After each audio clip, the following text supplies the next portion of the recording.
Bonjour, nous sommes samedi 6 février, oui je crois, 6 février. Il est un peu plus de 10 heures, je vérifie. Oui, 10h05, 10. Il fait beau, c'est un miracle. J'ai déjà regardé la météo de demain et c'est de la pluie. Oui, donc on va essayer de profiter. Aujourd'hui, deuxième jour de règle. J'ai passé une nuit pas top. Hier, j'avais des crampes. Mon ventre faisait comme ça.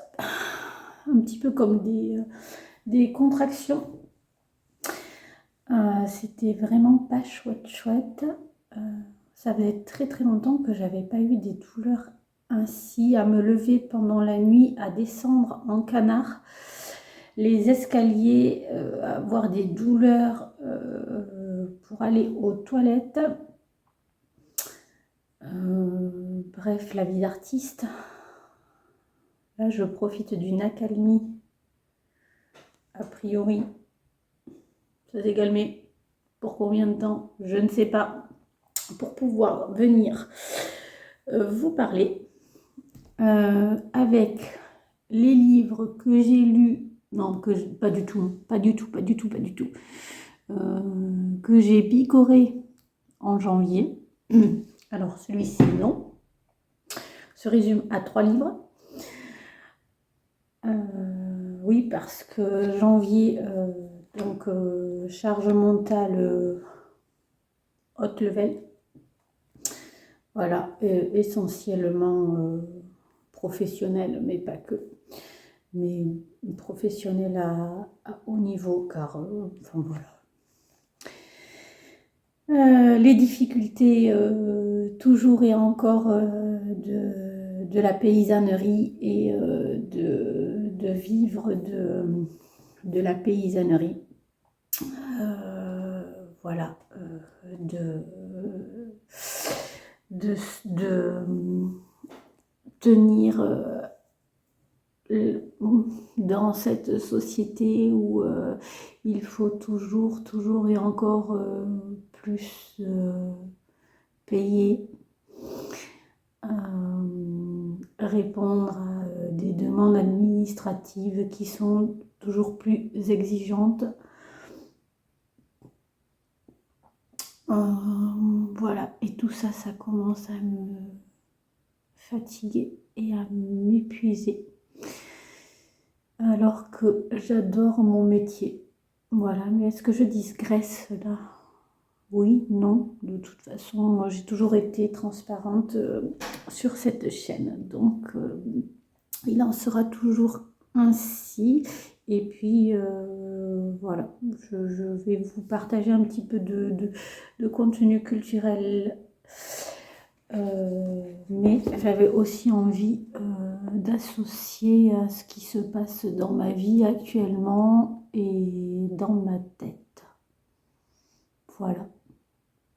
Donc pour revenir aux lectures, le premier livre de janvier que j'ai lu, enfin que j'ai picoré, entre autres parce que je vous avais déjà présenté dans la dernière vidéo où je fais un point lecture des lectures de janvier achevées. Donc je ne vais pas y revenir dessus. Mais j'avais trouvé un livre de Guillaume Apollinaire en boîte à livres l'an passé, en fin d'année, quand j'étais allée chez Erina. Donc je connaissais Guillaume Apollinaire uniquement pour sa poésie. Et donc là, ça s'appelle Les 11 000 verges. Et donc je suis allée un petit peu checker sa bibliographie et il se trouve que ce monsieur a écrit, a eu un temps d'écriture de littérature érotique.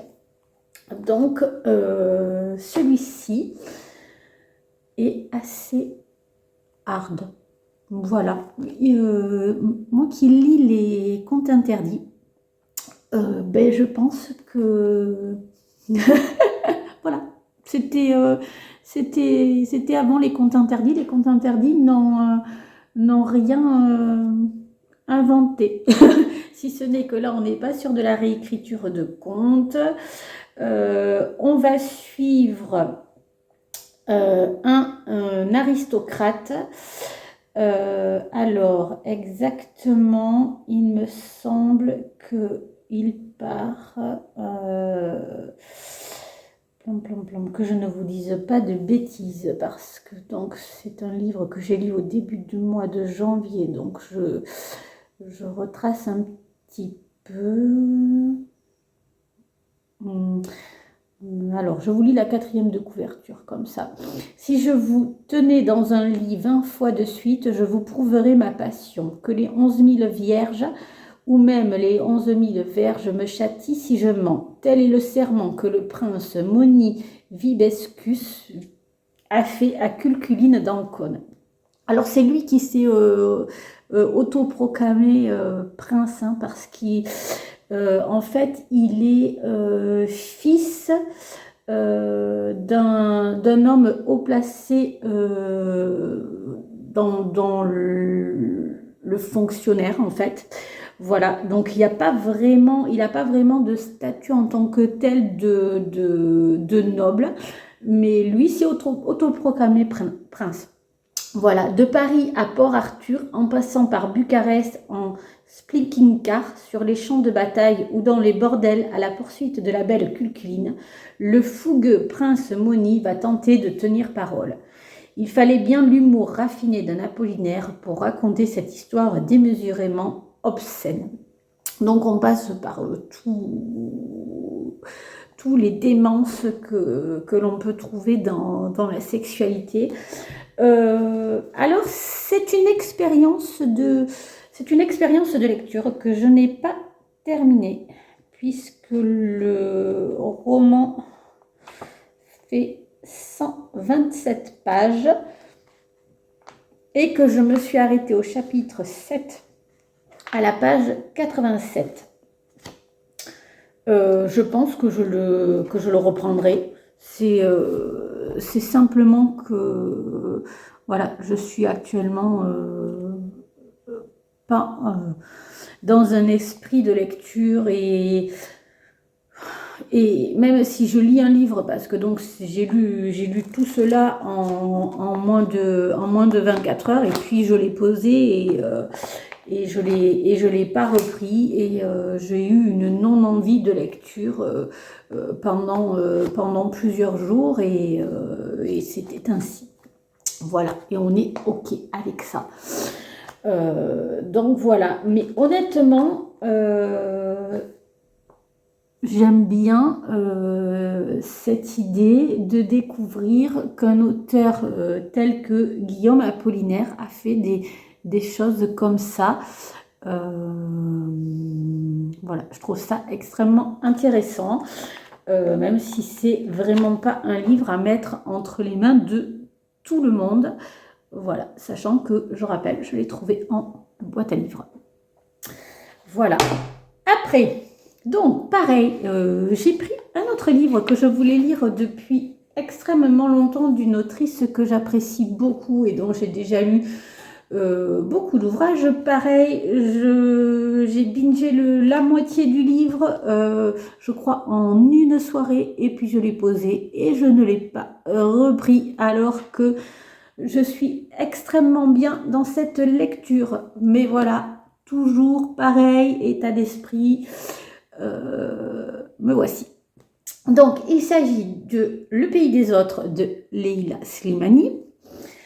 Donc, Le pays des autres, c'est le premier tome d'une trilogie où elle va revenir sur la vie de ses grands-parents, par an. Enfin, voilà, je vous lis la 4e de couverture, ça sera plus parlant parce que je manque un petit peu d'éloquence. Alors, en 1944, Mathilde tombe amoureuse d'Amine, un Marocain venu combattre dans l'armée française. Rêvant de quitter son Alsace natale, la jeune femme s'installe avec lui à Meknès pour y fonder une famille. Mais les désillusions s'accumulent, le manque d'argent, le racisme et l'humiliation fragilisent leur couple. Dans ce pays ambivalent qui réclame une indépendance que les hommes refusent pourtant aux femmes, Mathilde réussira-t-elle à poursuivre sa quête de liberté sans heurter ce qu'elle aime? Alors, Mathilde est française, elle a rencontré Amine dans son Alsace natale. Et elle est revenue avec lui au Maroc, avec toutes les traditions marocaines. Cependant, elle est quand même blanche dans ce pays-là, donc elle a certains privilèges et certains droits, mais elle se heurte quand même aux coutumes de ce pays. Elle ne comprend pas pourquoi les femmes n'ont pas plus de droits. Pourquoi aussi les femmes ne se révoltent pas plus et qu'elles acceptent le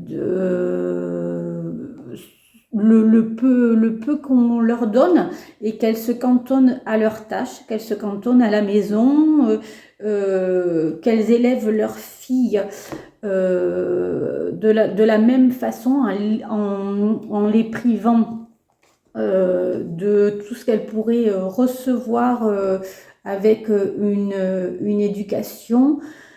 Voilà, elle ne comprend pas. Ils vont avoir des enfants, notamment donc une fille, une première fille. Et donc elle va l'éduquer un petit peu différemment, mais toujours avec cet esprit contradictoire culturel qui fait qu'elle vit dans ce pays-là. Voilà, c'est intéressant. Je suis à la page 179 sur 405. Voilà, donc un petit peu moins de la moitié. Je l'ai déjà annoté parce que franchement, quand je le lisais, je disais non, mais cette lecture, il faut vraiment voilà, que tu puisses y revenir dessus.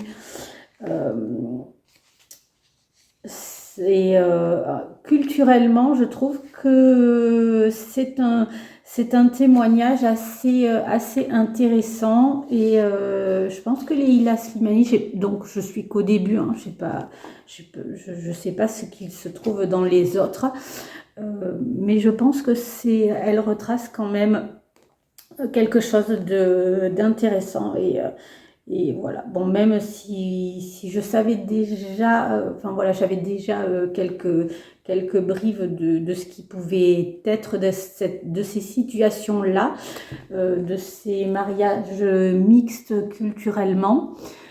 Je trouve que c'est riche. Et donc là, en plus, avec le regard de Leïla Slimani, sa plume qui est vraiment délicieuse et fluide. Voilà, ça se lit. Les mots coulent tout seuls. C'est vraiment une lecture qui voilà. Ça me fait rire parce que là je tombe. En fait, il a offert à sa femme lui donc Amine, Mathilde lui demande plus d'attention et donc il a offert à sa femme une paire de mules roses. Voilà. Et lui il est tout content de son cadeau et elle c'est pas ce qu'elle attendait. Voilà, il y a plein de petits trucs comme ça, mais parce que c'est culturel, parce que, bon, voilà. Et en même temps, nous, en France, c'est pareil. Combien d'hommes ne comprennent pas et combien de femmes attendent des attentions qui n'arrivent jamais à méditer. Voilà. Et le troisième livre, alors par contre que je pense que j'ai rincé, je ne sais pas si... il y a encore des parties que je n'ai pas lues parce que je n'ai pas tout regardé. Donc c'est le livre des Ghibli que je vous avais déjà présenté dans une autre vidéo qui reprend tous les Ghibli par date de sortie avec des dossiers sur le monde du Ghibli en fin d'ouvrage. Donc j'ai continué à regarder les Ghibli. Les derniers que j'ai vus sont Le Voyage de Chihiro. Magnifique. Cette petite fille qui arrive dans un monde où sont exclus les humains, voilà, après être passés dans un tunnel. Ses parents vont se laisser aller à manger de la nourriture qui sont à leur disposition. Et ils sont vraiment, ils y vont avec entrain, ils disent oh, regarde Chihiro, toute cette nourriture, mais vas-y, mange toi aussi, elle est à notre portée. Et les parents mangent, et ils finissent par se transformer en cochons. Voilà, et on va suivre Chihiro dans ce monde-ci, voilà, où elle va essayer de sauver ses parents. C'est très très beau, c'est un monde au graphisme, voilà, démesuré, avec un univers foisonnant, des personnages. Je vais vous montrer avec le livre, mais on voit pas. Oui, ça va pas vous donner un voilà. Donc là, vous avez des images de Chihiro. Voilà. Là, elle est là. Et c'était vraiment très très beau. Après, j'ai regardé Pon-Poko. Alors, Pon-Poko, c'est des... Comment on appelle ça? Ça me revient plus. Oh, coucou mon bébé. Coucou, tu veux venir dire bonjour? Viens, regarde. Je vous présente le petit chou. Oui. Voilà. Tu dis bonjour? Oh, oui, Mao. Bon, tu n'es pas content? Oui, je te lâche. Oui, bébé. Voilà, vous avez vu, petit chou. Donc, je vais vous montrer Pon-Poko. C'est des...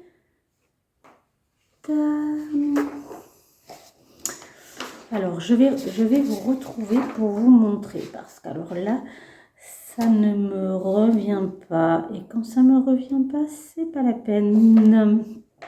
Donc, page 43. Hop. Voilà, c'est des tanuki. Je sais pas si vous... Hop. Voilà. Donc, Pon-Poko, c'est un Ghibli qui a été fait par Takahata. Alors, en fait, dans les Ghibli, il y a vraiment deux réalisateurs phares. Donc, il y a Miyazaki et il y a Takahata. Miyazaki qui fait plutôt, qui va plutôt dans l'imaginaire et qui va développer tout un univers fantastique. Et Takahata qui va avoir plus un univers réaliste lié avec ce qu'il a vécu petit, c'est-à-dire l'après-guerre de la Seconde Guerre mondiale, et après avec des univers croisés entre les deux réalisateurs, avec du sujet phare comme le développement des personnages, mais des relations entre les personnages, que ça soit amical, amoureux, fraternel, de l'ordre de plus large de la famille, mais aussi tout ce qui va être de l'ordre de l'environnement, de la nature, du respect de la terre. Et donc là, dans Pompoko, en fait, on est au moment où le Japon explose, et la démographie explose, et ils sont en train de tout détruire. Et donc, ils empiètent sur l'habitat des Tanuki. Donc, ces Tanuki qui sont des ratons laveurs qui ont la capacité de se mettre sur leurs deux pattes et de prendre n'importe quelle forme, alors forme humaine, vraiment, ils se transforment. Et donc, eux, ils vont se rebeller contre les humains et leur projet de création d'habitat toujours plus grande.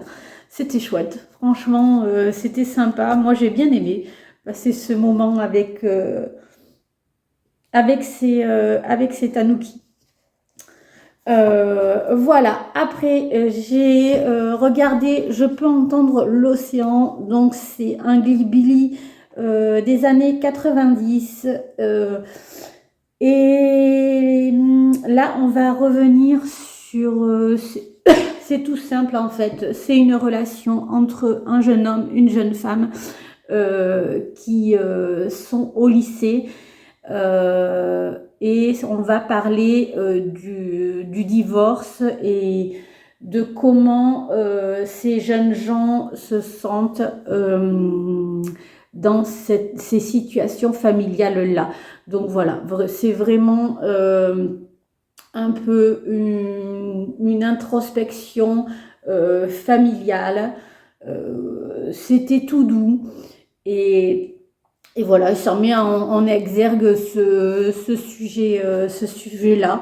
C'était bien. Ça, c'était pas le meilleur des Ghibli, mais c'est ce qui existe aussi dans l'univers des Ghibli. Et j'aime bien aussi. Voilà, j'en ai vu un autre aussi. Mais c'est lequel? Celui que je suis en train de regarder là, je reviendrai vous en parler, c'est Souvenirs goutte à goutte. Donc je suis en train de le regarder, donc je vous en parlerai plus tard. Ah mais oui, ça y est, je sais. J'ai regardé Le tombeau des Lucioles. Oh, magnifique, magnifique, triste, extrêmement...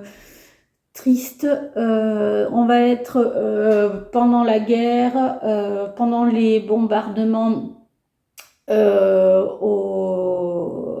au Japon, pendant la Seconde Guerre mondiale.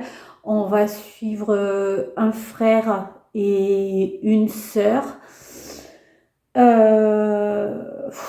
C'est très très triste. C'est triste, mais qu'est-ce que c'est beau. C'est très très beau. Je pense que alors le tombeau des Lucioles, c'est pareil, ça a été fait par Takahata. Donc Takahata, je vais vous le montrer, c'est lui. Voilà. Donc je rappelle, il est plutôt dans le réalisme, et je pense franchement que c'est le film de ce réalisateur que je préfère jusque-là, parce que je sais, il m'en reste encore 6 à visionner. Dans les 6, je sais qu'il y en a de lui que je n'ai pas vu, donc peut-être que ça pourra bouger, mais vraiment le tombeau des Lucioles. Donc je vous montre un petit peu l'univers. Si je trouve... oui, on va pas voir grand chose. Hein. On va pas voir grand chose. Est-ce que il y a mieux? Ah, c'est vraiment dommage parce que... Alors, le tombeau des Lucioles, le titre fait référence en fait. Donc, c'est des enfants, des enfants qui vont être obligés de survivre par eux-mêmes parce que leur maman meurt sous les bombes. Elle va être grande brûlée et elle ne va pas survivre. Et leur papa est sur un navire. On va comprendre rapidement qu'ils ne le reverront pas non plus puisque le navire a été bombardé et a coulé. Donc voilà, ils sont recueillis par une tante qui a déjà bien assez à faire avec sa famille et ses enfants et qui est très dure avec son neveu et sa nièce. Ça m'a même révoltée. Je me dis, quand on est de la même famille, on se serre les coudes et on partage. Mais elle va faire en sorte de leur faire comprendre qu'il faut qu'ils partent. Et donc, ils vont s'installer dans, je sais pas, ce qu'ils appellent en fait un petit tombeau, un anti-abri, quoi, un abri où ils vont quand il y a la sirène d'alerte pour les bombardements, mais quelque chose de très précaire.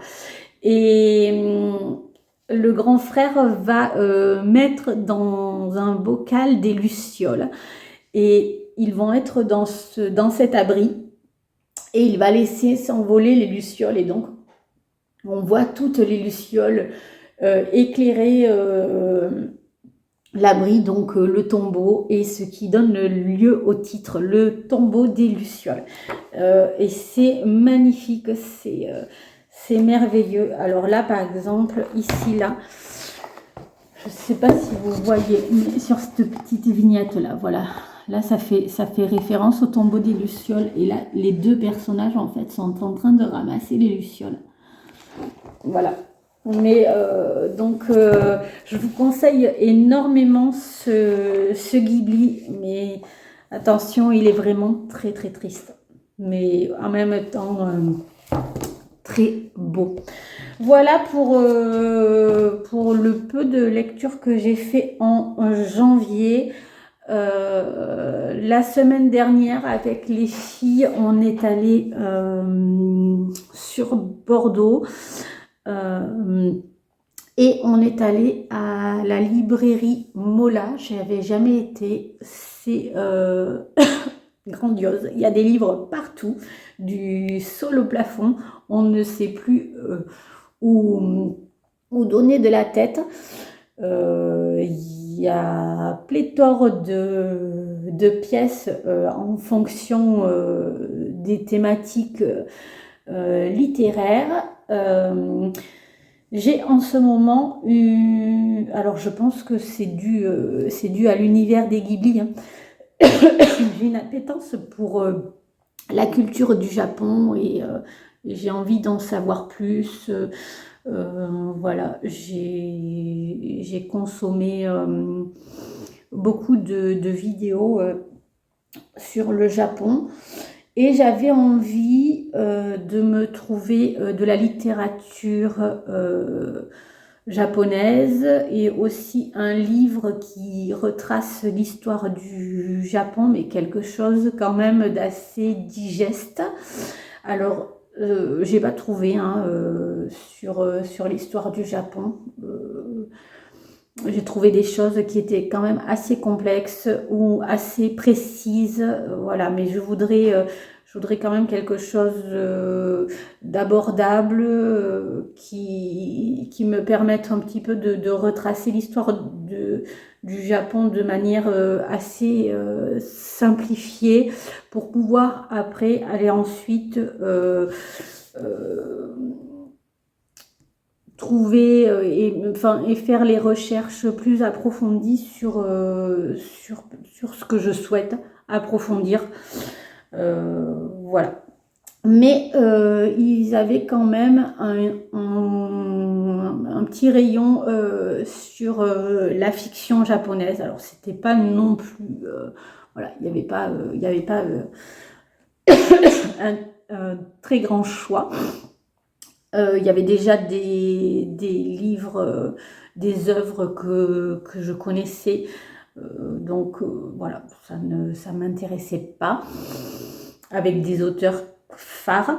Mais j'ai trouvé ce titre, Journaux des dames de cour du Japon ancien. Voilà, j'avais déjà vu passer, mais en pointe, et donc je l'ai pris. Alors, c'est aux éditions Piquier Poche. C'est vraiment une édition très qualitative. Le papier est très épais. Vraiment, déjà, c'est très agréable pour la lecture. Alors, toujours dans la même dynamique de je lis mais je ne lis pas, j'ai lu l'introduction seulement. L'introduction qui revient un peu sur le statut politique à cette époque-là. Donc, on est au XIe siècle, et qui va présenter les 3 dames de la cour que l'on va suivre. Voilà, je vous lis la 4e de couverture. Ces journaux intimes ont en commun d'avoir été écrits en japonais au XIe siècle par des femmes et valurent à leur autrice une gloire considérable qui fait encore d'eux aujourd'hui des chefs-d'œuvre de la littérature mondiale. Le journal de Murasaki Shikibu, qui écrivit les 2000 pages du Genji, n'a trait qu'à quelques années de sa vie. Celui d'Izumi Shikibu ne concerne qu'un épisode de la sienne, mais le journal de Sarashina, commencé à 12 ans, s'acheva alors qu'elle avait atteint l'âge de 50 ans.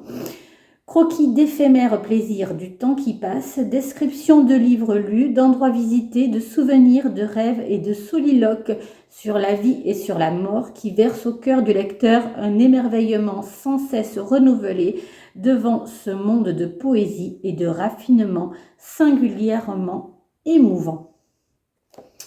Je vous en dirai plus quand mon esprit sera à la lecture.